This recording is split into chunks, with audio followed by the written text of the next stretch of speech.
পাষাণে ঘটনা যদি অঙ্কিত হইত, তবে কত দিনকার কত কথা আমার সোপানে সোপানে পাঠ করিতে পারিতে। পুরাতন কথা যদি শুনিতে চাও, তবে আমারই ধাপে বইস, মনোযোগ দিয়া জলকল্লোলে কান পাতিয়া থাকো। বহুদিনকার কত বিস্মৃত কথা শুনিতে পাইবে।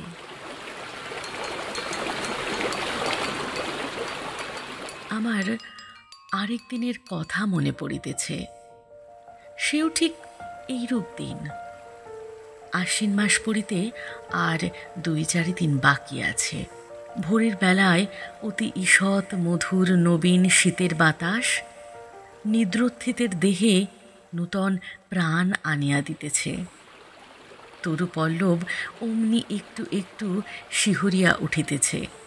ভরা গঙ্গা আমার ৪টি মাত্র ধাপ জলের উপরে জাগিয়া আছে। জলের সঙ্গে স্থলের সঙ্গে যেন গলাগলি।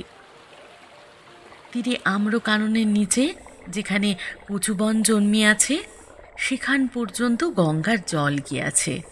নদীর ওই বাঁকের কাছে ৩টে পুরাতন ইটের পাঁজা চারিদিকে জলের মধ্যে জাগিয়া রহিয়াছে। জেলেদের যে নৌকাগুলি ডাঙার বাবলা গাছের গুঁড়ির সঙ্গে বাঁধা ছিল, সেগুলি প্রভাতে জোয়ারের জলে ভাসিয়া উঠিয়া টলমল করিতেছে। দুরন্ত যৌবন জোয়ারের জল রঙ্গ করিয়া তাহাদের দুই পাশে ছল ছল আঘাত করিতেছে। তাহাদের কর্ণ ধরিয়া মধুর পরিহাসে নাড়া দিয়া যাইতেছে। ভরা গঙ্গার উপরে শরৎ প্রভাতের যে রৌদ্র পড়িয়াছে, তাহার কাঁচা সোনার মতো রং, চাঁপা ফুলের মতো রং। রৌদ্রের এমন রং আর কোনো সময় দেখা যায় না। চড়ার উপরে কাশবনের উপরে রৌদ্র পড়িয়াছে। এখনো কাশফুল সব ফুটে নাই, ফুটিতে আরম্ভ করিয়াছে মাত্র। রাম রাম বলিয়া মাঝিরা নৌকা খুলিয়া দিল। পাখিরা যেমন আলোতে পাখা মেলিয়া আনন্দে নীল আকাশে উড়িয়াছে, ছোট ছোট নৌকাগুলি তেমনি ছোট ছোট পাল ফুলাইয়া সূর্যকিরণে বাহির হইয়াছে। তাহাদের পাখি বলিয়া মনে হয়। তাহারা রাজহাঁসের মতো জলে ভাসিতেছে, কিন্তু আনন্দে পাখা দুটি আকাশে ছড়াইয়া দিয়াছে। ভট্টাচার্য মহাশয় ঠিক নিয়মিত সময়ে কোষাকুষি লইয়া স্নান করিতে আসিয়াছেন। মেয়েরা ২-১ করিয়া জল লইতে আসিয়াছে। সে বড় বেশি দিনের কথা নহে। তোমাদের অনেক দিন বলিয়া মনে হইতে পারে, কিন্তু আমার মনে হইতেছে এই সেদিনের কথা। আমার দিনগুলি কিনা গঙ্গার স্রোতের উপর খেলাইতে খেলাইতে ভাসিয়া যায়, বহুকাল ধরিয়া স্থিরভাবে তাহাই দেখিতেছি। এই জন্য সময় বড় দীর্ঘ বলিয়া মনে হয় না। আমার দিনের আলো রাত্রের ছায়া প্রতিদিন গঙ্গার উপরে পড়ে, আবার প্রতিদিন গঙ্গার উপর হইতে মুছিয়া যায়। কোথাও তাহাদের ছবি রাখিয়া যায় না। সেজন্য যদিও আমাকে বৃদ্ধের মতো দেখিতে হইয়াছে, আমার হৃদয়ে চিরকাল নবীন। বহু বৎসরের স্মৃতির শৈবাল ভরে আচ্ছন্ন হইয়া আমার সূর্যকিরণ মারা পড়ে নাই। দৈবাত একটা ছিন্ন শৈবাল ভাসিয়া আসিয়া গায়ে লাগিয়া থাকে, আবার স্রোতে ভাসিয়া যায়।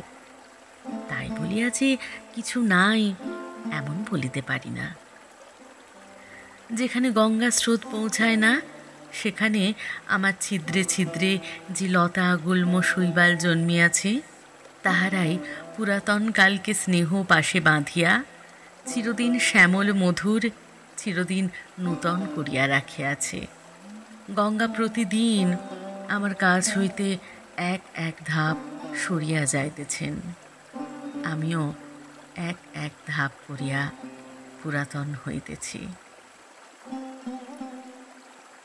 চক্রবর্তীদের বাড়ির ওই যে বৃদ্ধা স্নান করিয়া নামাবলি গায়ে কাঁপিতে কাঁপিতে মালা জপিতে বাড়ি ফিরিয়া যাইতেছেন, উহার মাতামহী তখন এতটুকু ছিল। আমার মনে আছে তাহার এক খেলা ছিল। সে প্রত্যহ একটা ঘৃতকুমারীর পাতা গঙ্গার জলে ভাসাইয়া দিত। আমার দক্ষিণ বাহুর কাছে একটা পাকের মতো ছিল, সেইখানে পাতাটা ক্রমাগত ঘুরিয়া ঘুরিয়া বেড়াইত। সে কলসি রাখিয়া দাঁড়াইয়া তাহাই দেখিত। যখন দেখিলাম কিছুদিন বাদে সেই মেয়েটি আবার ডাগর হইয়া উঠিয়া তাহার নিজের একটি মেয়ে সঙ্গে লইয়া জল লইতে আসিল। সেই মেয়েও আবার বড় হইল। বালিকারা জল ছুঁড়িয়া দুরন্তপনা করিলে তিনিও আবার তাহাদিগকে শাসন করিতে ও ভদ্রচিত ব্যবহার শিক্ষা দিতেন। তখন আমার সেই ঘৃতকুমারীর নৌকা ভাসানো মনে পড়িত ও বড় কৌতুক বোধ হইত। যে কথাটা বলিব মনে করি সে আর আসে না। একটা কথা বলিতে বলিতে স্রোতে আরেকটা কথা ভাসিয়া আসে। কথা আসে, কথা যায়, ধরিয়া রাখিতে পারি না। কেবল এক একটা কাহিনী সেই ঘৃতকুমারীর নৌকাগুলির মতো পাকে পড়িয়া অবিশ্রাম ফিরিয়া ফিরিয়া আসে। তেমনি একটা কাহিনী তাহার পসরা লইয়া আজ আমার কাছে ফিরিয়া ফিরিয়া বেড়াইতেছে। কখন ডোবে, কখন ডোবে। পাতাটুকুরি মতো সে অতি ছোট, তাহাতে বেশি কিছু নাই। দুটি খেলার ফুল আছে, তাহাকে ডুবিতে দেখিলে কোমল প্রাণা বালিকা কেবলমাত্র একটি দীর্ঘ নিঃশ্বাস ফেলিয়া বাড়ি ফিরিয়া যাইবে। মন্দিরের পাশে যেখানে ওই গোসাইদের গোয়াল ঘরের বেড়া দেখিতেছ, ওইখানে একটা বাবলা গাছ ছিল। তাহারি তলায় সপ্তাহে একদিন করিয়া হাট বসিত। তখন গোসাইরা এখানে বসতি করে নাই। যেখানে তাহাদের চণ্ডীমণ্ডপ পড়িয়াছে ওইখানে একটা গোলপাতার ছাউনি ছিল মাত্র। এই যে অশ্বত্থ গাছ আজ আমার পঞ্জরে পঞ্জরে বাহু প্রসারণ করিয়া সুবিকট সুদীর্ঘ কঠিন অঙ্গুলি জালের ন্যায় শিকড়গুলির দ্বারা আমার বিদীর্ণ প্রাশান পান মুঠা করিয়া রাখিয়াছে, এ তখন এতটুকু একটুখানি চারা ছিল মাত্র। কচি কচি পাতাগুলি লইয়া মাথা তুলিয়া উঠিতেছিল। রৌদ্র উঠিলে ইহার পাতার ছায়াগুলি আমার উপর সমস্ত দিন ধরিয়া খেলা করিত। ইহার নবীন শিকড়গুলি শিশুর অঙ্গুলির ন্যায় আমার বুকের কাছে কিলবিল করিত। কেহ ইহার একটা পাতা ছিঁড়িলে আমার ব্যথা বাজিত। যদিও বয়স অনেক হইয়াছিল, তবু তখনও আমি সিধা ছিলাম। আজ যেমন মেরুদণ্ড ভাঙিয়া অষ্টাবক্রের মতো বাঁকিয়া চুরিয়া গিয়াছি, গভীর ত্রিবলী রেখার মতো সহস্র জায়গায় ফাটল ধরিয়াছে, আমার গর্ভের মধ্যে বিশ্বের ভেগ তাহাদের শীতকালে সুদীর্ঘ নিদ্রার আয়োজন করিতেছে, তখন আমার সে দশা ছিল না। কেবল আমার বাম বাহুর বাইরের দিকে দুইখানি ইটের অভাব ছিল। সেই গর্তটির মধ্যে একটা ফিঙে বাসা করিয়াছিল। ভোরের বেলায় যখন সে উসুখুসু করিয়া জাগিয়া উঠিত, মৎস্যপুচ্ছের ন্যায় তাহার জোড়া পুচ্ছ দুই চারিবার দ্রুত নাচাইয়া শীষ দিয়া আকাশে উড়িয়া যাইত, তখন জানিতাম কুসুমের ঘাটে আসিবার সময় হইয়াছে। যে মেয়েটির কথা বলিতেছি, ঘাটের অন্যান্য মেয়েরা তাহাকে কুসুম বলিয়া ডাকিত। বোধ করি কুসুমই তাহার নাম হইবে। জলের উপরে যখন কুসুমের ছোট ছায়াটি পড়িত, তখন আমার সাধ যাইত সে ছায়াটি যদি ধরিয়া রাখিতে পারি, সে ছায়াটি যদি আমার পাষাণে বাঁধিয়া রাখিতে পারি। এমনি তাহার একটি মাধুরী ছিল। সে যখন আমার পাষাণের উপর পা ফেলিত ও তাহার চারগাছি মল বাজিতে থাকিত, তখন আমার শৈবাল গুল্মগুলি যেন পুলকিত হইয়া উঠিত। কুসুম যে খুব বেশি খেলা করিত বা গল্প করিত বা হাসি তামাশা করিত তাহা নহে। তথাপি আশ্চর্য এই, তাহার যত সঙ্গিনী এমন আর কাহারও নয়। যত দুরন্ত মেয়েদের তাহাকে না হইলে চলিত না। কেহ তাহাকে বলিত খুশি, কেহ তাহাকে বলিত খুশি, কেহ তাহাকে বলিত রাক্ষসী। তাহার মা তাহাকে বলিত কুস্মি। যখন তখন দেখিতাম কুসুম জলের ধারে বসিয়া আছে। জলের সঙ্গে তাহার হৃদয়ের সঙ্গে বিশেষ যেন কি মিল ছিল। সে জল ভারী ভালোবাসিত। কিছুদিন পরে কুসুমকে আর দেখিতে পাই না। ভুবন আর স্বর্ণ ঘাটে আসিয়া কাঁদিত। শুনিলাম তাহাদের কুশি খুশি রাক্ষসীকে শ্বশুর বাড়ি লইয়া গিয়াছে। শুনিলাম যেখানে তাহাকে লইয়া গেছে সেখানে নাকি গঙ্গা নাই। সেখানে আবার কারা সব নূতন লোক, নূতন ঘর বাড়ি, নূতন পথঘাট। জলের পদ্মটিকে কে যেন ডাঙায় রোপণ করিতে লইয়া গেল। ক্রমে কুসুমের কথা একরকম ভুলিয়া গেছি। 1 বৎসর হইয়া গেছে। ঘাটের মেয়েরা কুসুমের গল্প বড় করে না। একদিন সন্ধ্যার সময়ে বহু কালের পরিচিত পায়ের স্পর্শে সহসা যেন চমক লাগিল। মনে হইল যেন কুসুমের পা। তাহাই বটে, কিন্তু সে পায়ে আর মল বাজিতেছে না। সে পায়ের সে সঙ্গীত নাই। কুসুমের পায়ের স্পর্শ ও মলের শব্দ চিরকাল একত্র অনুভব করিয়া আসিতেছি। আজ সহসা সেই মলের শব্দটি না শুনিতে পাইয়া সন্ধ্যাবেলাকার জলের কল্লোল কেমন বিষণ্ণ শুনাইতে লাগিল। আম্রবনের মধ্যে পাতা ঝরঝর করিয়া বাতাস কেমন হাহা করিয়া উঠিল। কুসুম বিধবা হইয়াছে। শুনিলাম তাহার স্বামী বিদেশে চাকরি করিত। 2-1 দিন ছাড়া স্বামীর সহিত সাক্ষাৎই হয় নাই।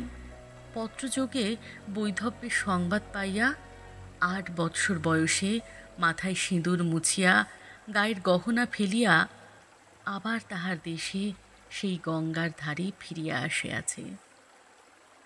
কিন্তু তাহার সঙ্গিনীদেরও বড় কেহ নাই।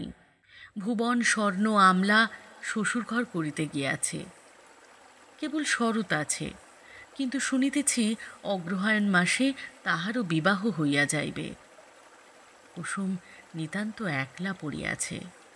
কিন্তু সে যখন 2টি হাঁটুর উপর মাথা রাখিয়া চুপ করিয়া আমার ধাপে বসিয়া থাকিত, তখন আমার মনে হইত যেন নদীর ঢেউগুলি সবাই মিলিয়া হাত তুলিয়া তাহাকে খুশি খুশি রাক্ষসী বলিয়া ডাকাডাকি করিত।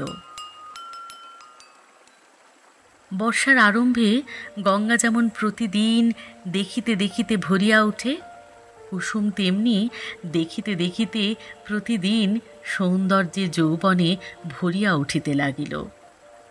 কিন্তু তাহার মলিন বসন, করুণ মুখ, শান্ত স্বভাবে তাহার যৌবনের উপর এমন একটি ছায়াময় আবরণ রচনা করিয়া দিয়াছিল যে সে যৌবন, সে বিকশিত রূপ সাধারণের চোখে পড়িত না। কুসুম যে বড় হইয়াছে এ যেন কেহ দেখিতে পাইত না। আমি তো পাইতাম না। আমি কুসুমকে সেই বালিকাটির চেয়ে বড় কখনো দেখি নাই।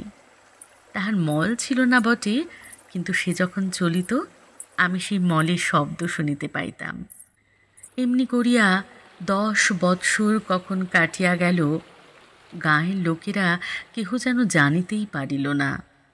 এই আজ যেমন দেখিতেছ, সে বৎসরও ভাদ্র মাসের শেষাশেষি এমন একদিন আসিয়াছিল। তোমাদের প্রপিতামহীরা সেদিন সকালে উঠিয়া এমনিতর মধুর সূর্যের আলো দেখিতে পাইয়াছিলেন।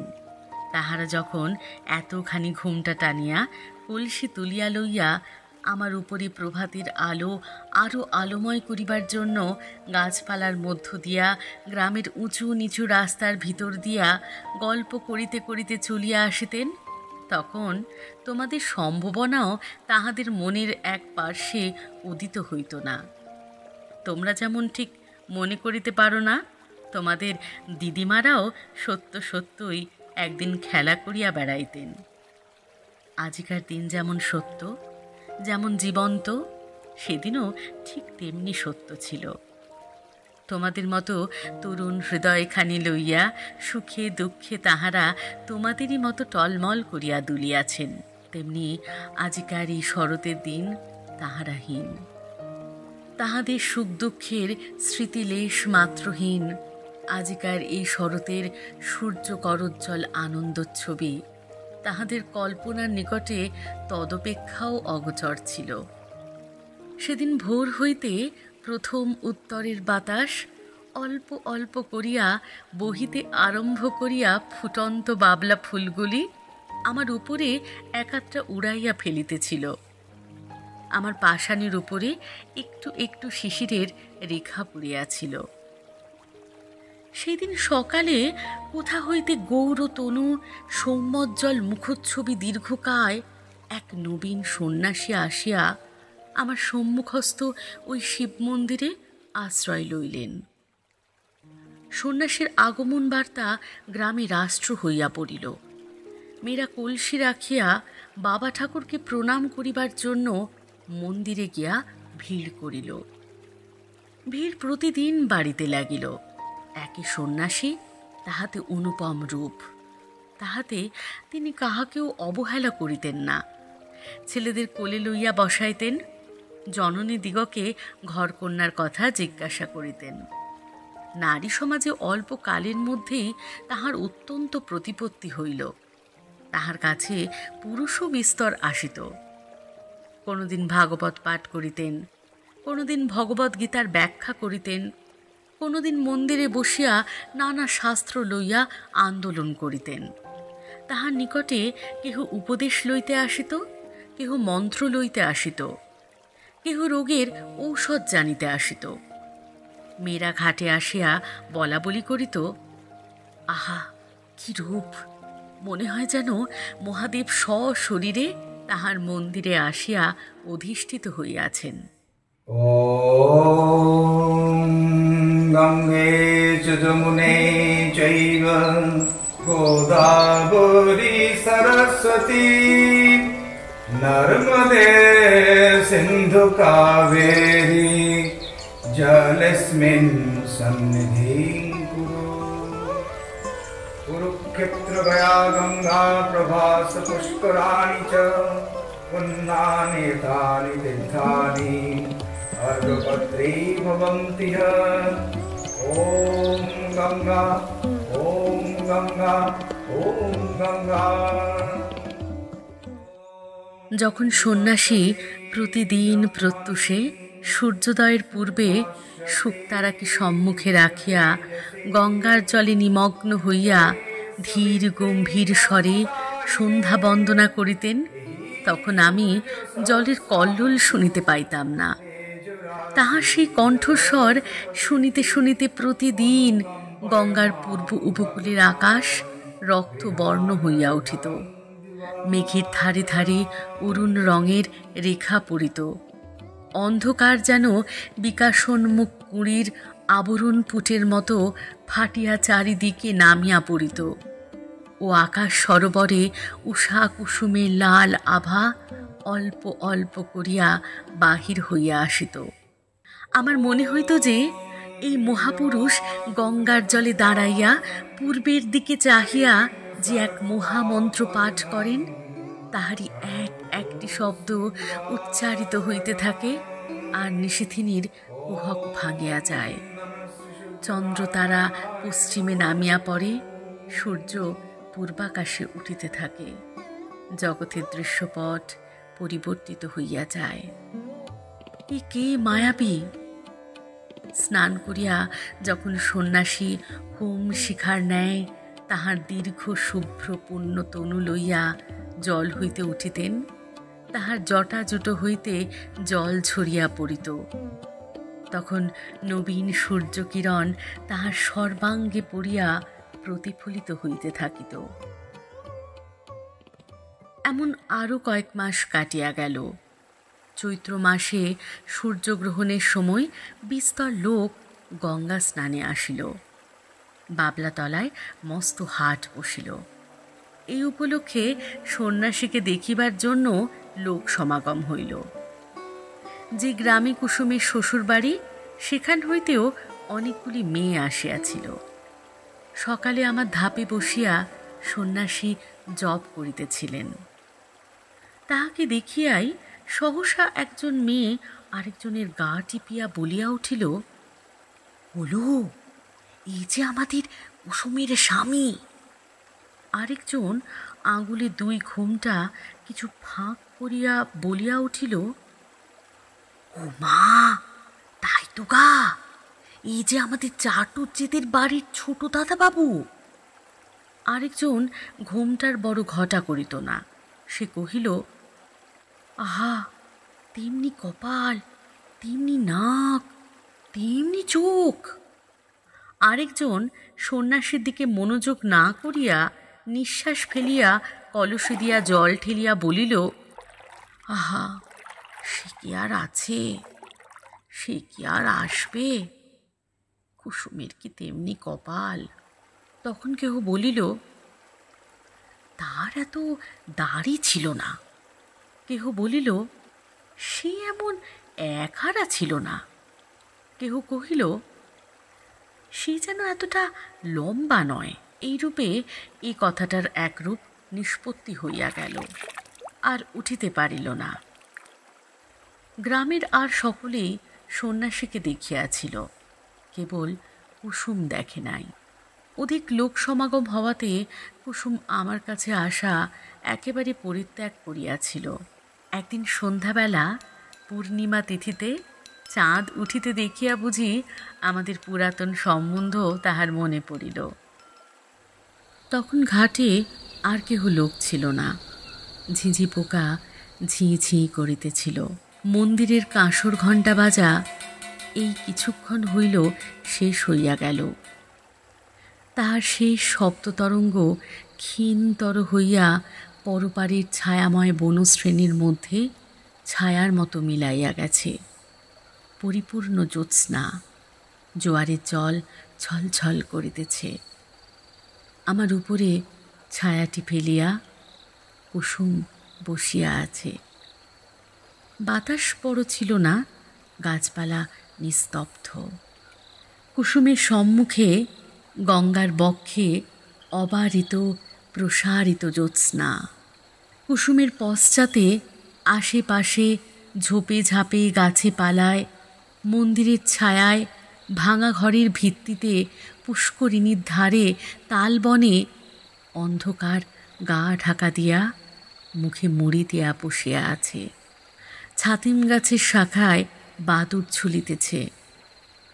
মন্দিরের চূড়ায় বসিয়া পেচক কাঁদিয়া উঠিতেছে। লোকালয়ের কাছে শৃগালের ঊর্ধ্ব চিৎকার ধ্বনি উঠিল ও থামিয়া গেল। সন্ন্যাসী ধীরে ধীরে মন্দিরের ভিতর হইতে বাহির হইয়া আসিলেন। ঘাটে আসিয়া দু এক সোপান নামিয়া একাকিনী রমণীকে দেখিয়া ফিরিয়া যাইবেন মনে করিতেছেন। এমন সময়ে সহসা কুসুম মুখ তুলিয়া পশ্চাতে চাহিয়া দেখিল, তাহার মাথার উপর হইতে কাপড় পড়িয়া গেল।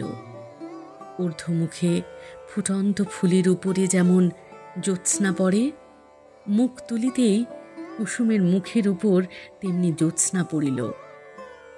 সেই মুহূর্তেই উভয়ের দেখা হইল,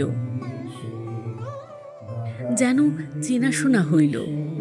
মনে হইল যেন পূর্বজন্মের পরিচয় ছিল। মাথার উপর দিয়া পেচক ডাকিয়া চলিয়া গেল। শব্দে সচকিত হইয়া আত্মসংবরণ করিয়া কুসুম মাথার কাপড় তুলিয়া দিল। উঠিয়া সন্ন্যাসীর পায়ের কাছে লুটাইয়া প্রণাম করিল। সন্ন্যাসী আশীর্বাদ করিয়া তাহাকে জিজ্ঞাসা করিলেন, তোমার নাম কি? কুসুম কহিল, আমার নাম কুসুম। সে রাত্রে আর কোনো কথা হইল না। কুসুমের ঘর খুব কাছেই ছিল। কুসুম ধীরে ধীরে চলিয়া গেল। সে রাত্রে সন্ন্যাসী অনেকক্ষণ পর্যন্ত আমার সোপানে বসিয়াছিলেন। অবশেষে যখন পূর্বের চাঁদ পশ্চিমে আসিল, সন্ন্যাসীর পশ্চাতের ছায়া সম্মুখে আসিয়া পড়িল, তখন তিনি উঠিয়া মন্দিরে গিয়া প্রবেশ করিলেন। তাহার পরদিন হইতে আমি দেখিতাম কুসুম প্রত্যহ আসিয়া সন্ন্যাসীর পদধূলি লইয়া যাইত। সন্ন্যাসী যখন শাস্ত্র ব্যাখ্যা করিতেন তখন সে এক ধারে দাঁড়াইয়া শুনিত। সন্ন্যাসী প্রাতঃ সন্ধ্যা সমাপন করিয়া কুসুমকে ডাকিয়া তাহাকে ধর্মের কথা বলিতেন।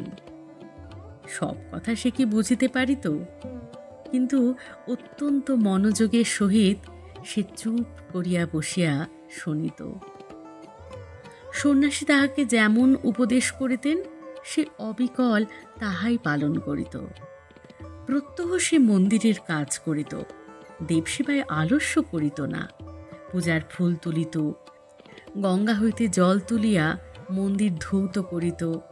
সন্ন্যাসী তাহাকে যে সকল কথা বলিয়া দিতেন আমার সোপানে বসিয়া সে তাহাই ভাবিত।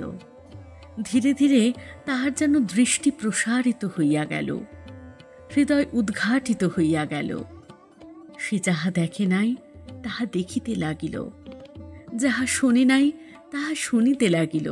তাহার প্রশান্ত মুখে যে একটি ম্লান ছায়া ছিল তাহা দূর হইয়া গেল। সে যখন ভক্তি ভরে প্রভাতে সন্ন্যাসীর পায়ের কাছে লুটাইয়া পড়িত তখন তাহাকে দেবতার নিকটে উৎসর্গীকৃত শিশির ধৌত পূজার ফুলের মতো দেখাইত। একটি সুবিমল প্রফুল্লতা তাহার সর্বশরীর আলো করিয়া তুলিল। শীতকালের এই অবসান সময়ে শীতের বাতাস বয়। আবার এক একদিন সন্ধ্যাবেলায় সহসা দক্ষিণ হইতে বসন্তের বাতাস দিতে থাকে। আকাশে হিমের ভাব একেবারে দূর হইয়া যায়। অনেকদিন পরে গ্রামের মধ্যে বাঁশি বাজিয়া ওঠে, গানের শব্দ শুনিতে পাওয়া যায়। মাঝিরা স্রোতের নৌকা ভাসাইয়া দাঁড় বন্ধ করিয়া শ্যামের গান গাহিতে থাকে। শাখা হইতে শাখান্তরে পাখিরা সহসা পরম উল্লাসে উত্তর প্রত্যুত্তর করিতে আরম্ভ করে। সময়টা এইরূপ আসিয়াছে। বসন্তের বাতাস লাগিয়া আমার পাষাণ হৃদয়ের মধ্যে অল্পে অল্পে যেন যৌবনের সঞ্চার হইতেছে। আমার প্রাণের ভিতরকার সেই নব যৌবনাচ্ছ্বাস আকর্ষণ করিয়াই যেন আমার লতা গুল্মগুলি দেখিতে দেখিতে ফুলে ফুলে একেবারে বিকশিত হইয়া উঠিতেছে। এ সময়ে কুসুমকে আর দেখিতে পাই না। কিছুদিন হইতে সে আর মন্দিরেও আসে না, ঘাটেও আসে না। সন্ন্যাসীর কাছে তাহাকে আর দেখা যায় না। ইতিমধ্যে কি হইল আমি কিছুই জানিতে পারি নাই। কিছুকাল পরে একদিন সন্ধ্যাবেলায় আমারই সোপানে সন্ন্যাসীর সহিত কুসুমের সাক্ষাৎ হইল। কুসুম মুখ নত করিয়া কহিল, প্রভু, আমাকে কি ডাকিয়া পাঠাইয়াছেন? হ্যাঁ, তোমাকে দেখিতে পাই না কেন? আজকাল দেবসেবায় তোমার এত অবহেলা কেন? কুসুম চুপ করিয়া রহিল। আমার কাছে তোমার মনের কথা প্রকাশ করিয়া বলো। কুসুম ঈষৎ মুখ ফিরাইয়া কহিল, প্রভু, আমি পাপিয়সী, সেই জন্যেই এই অবহেলা। সন্ন্যাসী অত্যন্ত স্নেহপূর্ণ স্বরে বলিলেন, কুসুম, তোমার হৃদয়ে অশান্তি উপস্থিত হইয়াছে, আমি তাহা বুঝিতে পারিয়াছি। কুসুম যেন চমকিয়া উঠিল। সে হয়তো মনে করিল সন্ন্যাসী কতটা না জানি বুঝিয়াছেন। তাহার চোখ অল্প অল্প জলে ভরিয়া আসিল। সেইখানে বসিয়া পড়িল। মুখে আঁচল ঢাকিয়া সোপানে সন্ন্যাসীর পায়ের কাছে বসিয়া কাঁদিতে লাগিল।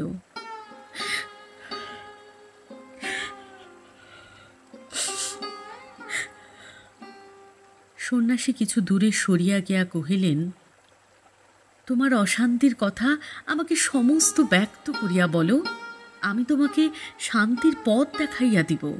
কুসুম অটল ভক্তির স্বরে কহিল, কিন্তু মাঝে মাঝে থামিল, মাঝে মাঝে কথা বাঁধিয়া গেল। আপনি আদেশ করেন তো অবশ্য বলিব, তবে আমি ভালো করিয়া বলিতে পারিব না। কিন্তু আপনি বোধ করি মনে মনে সকলই জানিতেছেন। প্রভু, আমি একজনকে দেবতার মতো ভক্তি করিতাম। আমি তাহাকে পূজা করিতাম। সেই আনন্দে আমার হৃদয় পরিপূর্ণ হইয়াছিল। কিন্তু একদিন রাত্রে স্বপ্নে দেখিলাম যেন তিনি আমার হৃদয়ের স্বামী। কোথায় যেন একটি বকুল বনে বসিয়া তাহার বাম হস্তে আমার দক্ষিণ হস্ত লইয়া আমাকে তিনি প্রেমের কথা বলিতেছেন। এই ঘটনা আমার কিছুই অসম্ভব, কিছুই আশ্চর্য মনে হইল না। স্বপ্ন ভাঙিয়া গেল, তবু স্বপ্নের ঘোর ভাঙিল না। তাহার পরদিন যখন তাহাকে দেখিলাম, আর পূর্বের মতো দেখিলাম না। মনে সেই স্বপ্নের ছবি উদয় হইতে লাগিল। ভয়ে দূরে পলাইলাম, কিন্তু সে ছবি আমার সঙ্গে সঙ্গে রহিল। সেই অবধি আমার হৃদয়ের অশান্তি আর দূর হয় না। আমার সমস্ত অন্ধকার হইয়া গেছে।